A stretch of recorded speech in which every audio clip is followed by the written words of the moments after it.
My daughter's restaurant empire collapsed in one night. 3 locations, $7 million in investor funding, a cookbook deal worth $500,000. All of it built on my recipes, my techniques, my 40 years of work. She told the food critics she invented everything. Told investors she was a culinary genius. Told the world I was just her mother who taught her to cook. She was half right. I did teach her to cook. But what she didn't know was that I documented everything. Every recipe, every technique, every conversation. And on her flagship restaurant's grand opening night, in front of 200 guests and a dozen food critics, I made sure everyone learned the truth. This is that story. My name is Maria. I'm 61 years old, and I've been cooking since I was 7. My grandmother taught me in her tiny kitchen in Naples. Every Sunday, we'd make pasta from scratch. She'd tell me stories about our family, about the recipes passed down through 5 generations. When I moved to America at 23, those recipes came with me. I worked in restaurant kitchens for years. Prep cook, line cook, sous chef, eventually executive chef at a respected Italian restaurant in Chicago. But I always dreamed of my own place. Something small, intimate. A restaurant that felt like my grandmother's kitchen. I saved for 20 years. Every penny, every tip, every bonus. In 2003, I finally opened Rosa's. 30 seats, 1 dining room, me in the kitchen, my husband Carlo working front of house. The food was simple, traditional, real Italian cooking, not the American version. Handmade pasta, slow-cooked sauces, ingredients that mattered. We struggled at first. Small restaurants always do. But slowly, we built a following. Regulars who came every week. Food bloggers who wrote reviews. By year 5, we had a waiting list. My daughter Sophia was 15 when we opened. She'd grown up watching me cook, helping in the kitchen, learning the recipes I learned from my grandmother. Sophia was smart, beautiful, ambitious.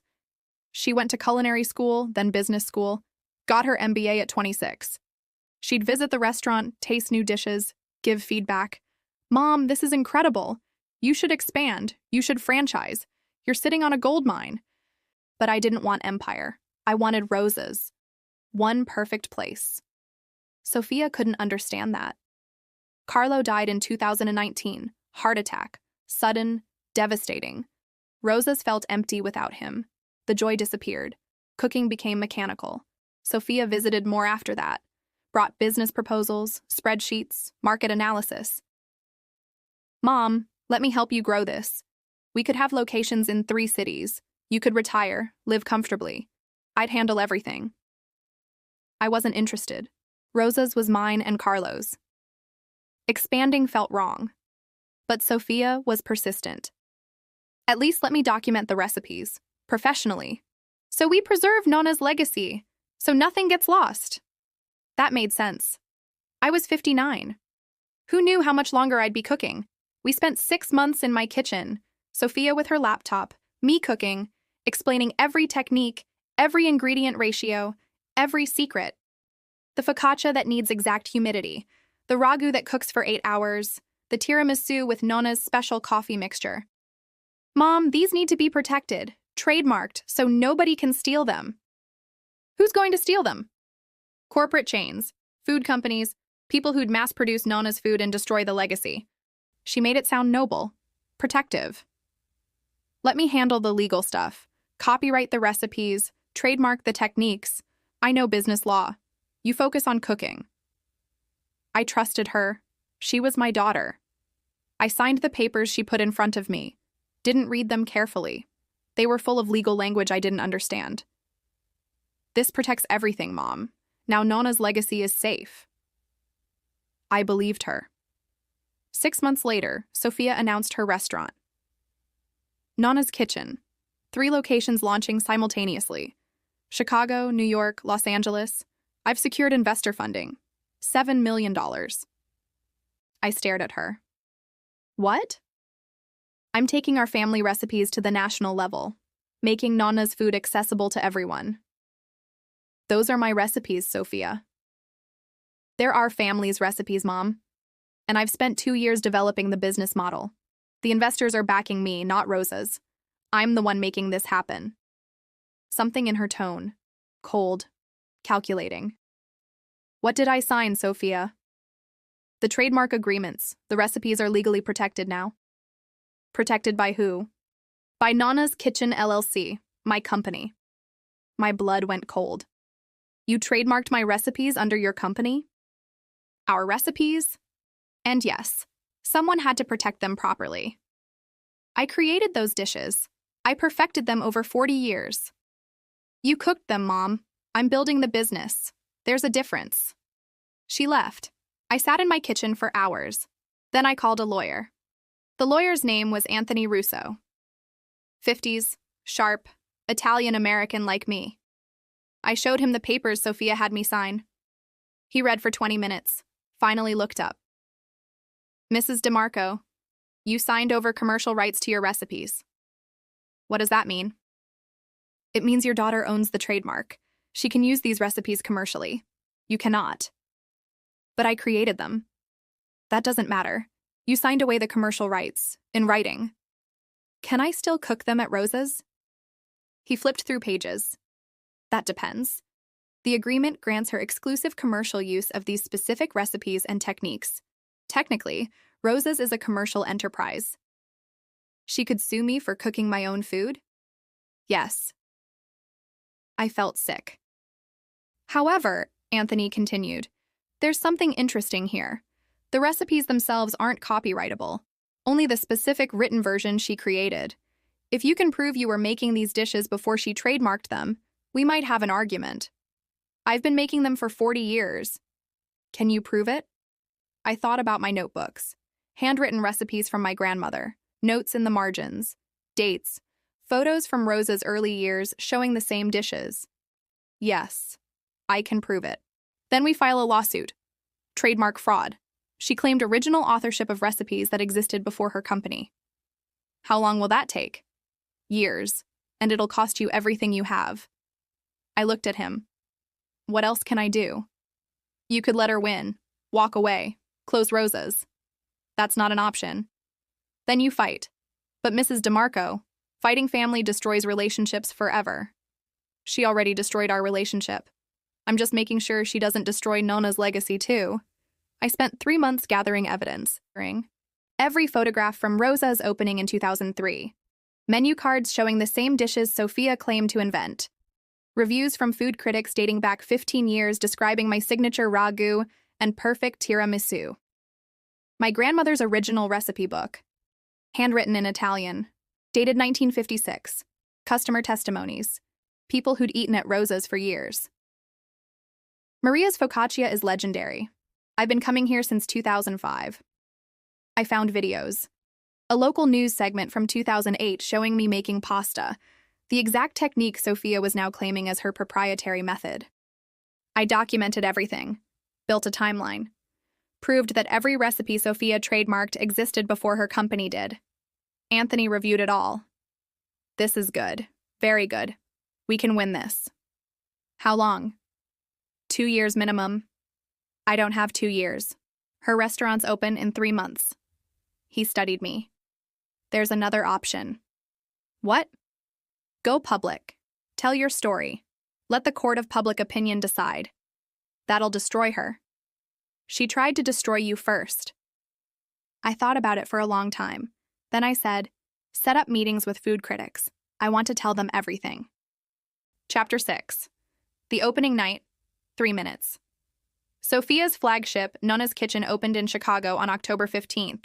Huge venue, 200 seats, open kitchen, investors, food critics, celebrities, everyone who mattered in Chicago's food scene.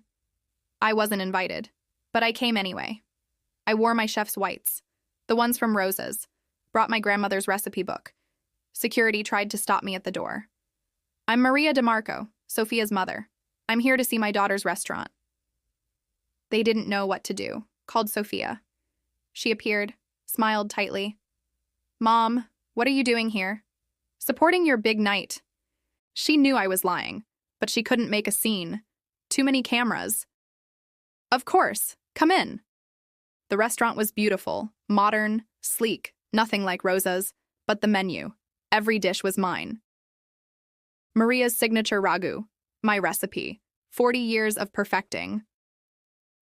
Nonna's tiramisu, my grandmother's exact recipe, the one she taught me in 1973. Classic focaccia, the technique I learned from my first chef job in 1982. Sophia was taking credit for everything. Dinner service started. Food critics at every table, cameras everywhere. Sophia stood in the open kitchen directing her staff, playing executive chef. She didn't cook a single dish. Her team made everything, using my recipes, my techniques, my grandmother's legacy. At 8 p.m., the head food critic from Chicago Tribune stood to make a toast. To Sophia DeMarco, culinary genius, a new voice in Italian-American cuisine. Sophia beamed, raised her glass.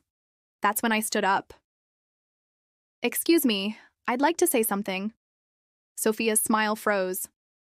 "These recipes aren't new. They're not Sophia's invention. They're my grandmother's. They're mine. And they've been served at Rosa's for 20 years. The room went silent. "My name is Maria DeMarco. I'm Sophia's mother. And everything on this menu was stolen from me." I pulled out my grandmother's recipe book, held it up. This book is from 1956. Every recipe Sophia claims to have created is in here, written in my grandmother's hand, passed down to me, taught to my daughter. Sophia found her voice. "Mom, this is inappropriate. What's inappropriate is you trademarking my life's work and calling it yours." I walked to the front of the room, cameras following me. I have proof. Photographs from Rosa's opening in 2003. Menus showing these exact dishes. Reviews from food critics praising my signature ragu 15 years ago. I pulled out papers, handed them to the Tribune critic. "Everything she's serving tonight I've been making for decades. She documented my recipes, trademarked them under her company, and is now pretending she invented them." Sophia's face went white. "You're embarrassing yourself." "I'm telling the truth." One of the investors stood up. "Is this true, Sophia?" My mother is confused. "These are family recipes, yes, but I developed them for commercial use. I created the business." "Did you tell investors these recipes were yours?" Silence. "Did you claim to be the creator?" More silence. "That's fraud, Ms. DeMarco." The investor walked out. 3 others followed. Food critics were taking notes, cameras recording everything. Sophia's dream restaurant was collapsing before it even started. The story broke nationally the next morning. Chicago chef accused of stealing mother's recipes. Nonna's kitchen built on lies. Investor fraud, daughter claims mother's life work as her own. Sophia's other 2 locations in New York and LA canceled their openings. Investors pulled out. All $7 million gone. The cookbook deal was terminated. Within a week, Nonna's Kitchen Chicago closed. Sophia called me, crying. "You destroyed me. You tried to erase me. I just made sure people knew the truth. I'm ruined. My career is over. You ruined yourself when you stole from your own mother." I was trying to honor Nonna's legacy. By lying, by claiming my work is yours, that's not honor, Sophia. That's theft. She hung up. I sat in Rosa's kitchen, same place I'd been cooking for 20 years. The phone rang. Restaurants wanting to partner, investors wanting to fund expansion, publishers wanting cookbook deals. I said no to all of it. Rosa's was enough. It always had been. Sophia and I haven't spoken in 3 years. Maybe we never will. She's working as a consultant now, helping other people build restaurants. Honest work, I hope. Rosa's is still open. Still 30 seats. Still me in the kitchen. And my grandmother's recipes are still mine. I protected them the only way I could. By telling the truth. Some people say I went too far. That family should forgive. But forgiveness doesn't mean letting someone steal your life's work. It doesn't mean staying silent when someone erases you. I'm 61 years old. I've been cooking for 54 years, and I'm done being invisible. If this story resonates with you, remember, your work matters. Your legacy matters. You matter. Don't let anyone take that away. Not even family. Especially not family.